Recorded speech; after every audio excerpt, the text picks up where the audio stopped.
All right, so it seems like we need a part two for the experts out there who still don't get it. Like I said, it took me a while to convince myself once I figured this out. Um, so I'm not gonna go over how magnetism works or special relativity. If any of you don't know how those two things work, then I suggest picking up a book or um, watching some videos or just teaching yourself somehow about magnetism and special relativity. Um, so, first things first, magnetism is emergent. Excuse my voice, by the way. I kind of came down with the sickness. Um, I got the COVIDs. Anyway, so magnetism is emergent. Magnetism is just electricity in a different reference frame. So what does that mean? That means that special relativity causes magnetism to emerge from electricity. Um, and I'm not making this up. This is known stuff. This is science, guys. If you don't know this, then I suggest you research this. There's really no such thing as magnetism. It's just quantum mechanics and special relativity at play. So it's just the um, electricity from quantum mechanics and special relativity. Um, so when you have a charge in motion, that's when you get magnetism. And we call it magnetism just so that we can make sense of how all observers in different reference frames should observe the same thing happening, pretty much. Um, so the next thing I want to talk about is dipole moments, electric and magnetic dipole moments. Again, they're the same thing because magnetism is just electricity in a different reference frame. Uh, so everything has a dipole moment.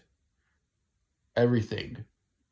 Every proton, electron, and everything neutral, such as neutrons.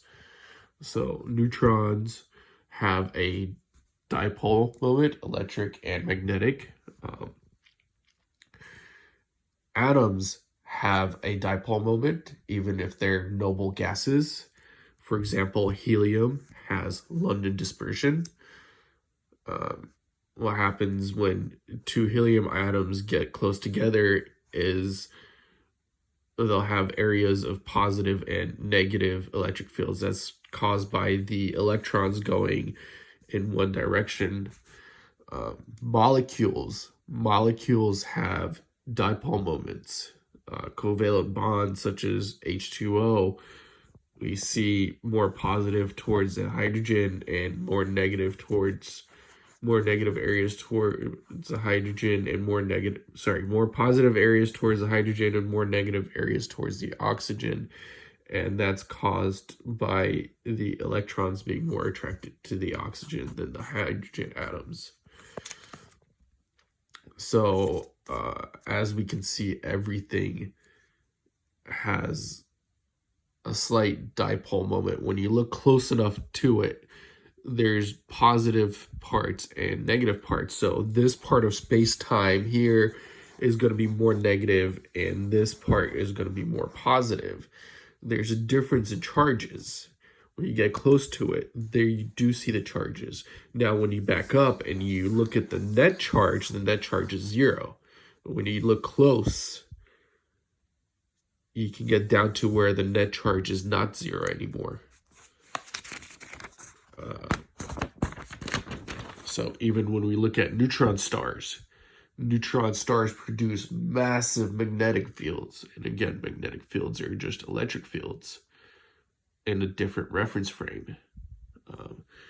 So one way I like to look at it is the Earth is made up of these positive and negative charges, and the electromagnetism, which is radioactivity, which is light, it's all the same thing. It's all electromagnetic waves. the electromagnetism spans outside of the Earth. Okay, the electromagnetic waves go out into infinity pretty much. And if you zoom in and look closely, even though outside the net charge is zero, but if you look close enough, it's not. You go into any part of space-time, you look close enough, there's positive and negative.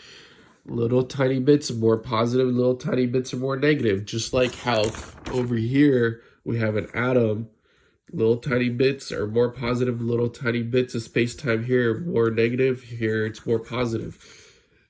The same thing happens here. If you look close enough, there's little tiny bits that are more negative and little tiny bits that are more positive. Now the net of it has no charge. Yes. But if you look at our solar system, we're swimming in a sea of electromagnetism. It's all around us. And as you get closer to the source, to the center of the source, the intensity of the electromagnetism increases proportional to the distance squared. Well, inverse distance squared. I hope this helps a few of you guys out there understand this better. It's how this is part 2 to how electromagnetism causes gravity, and I hope this answers your questions.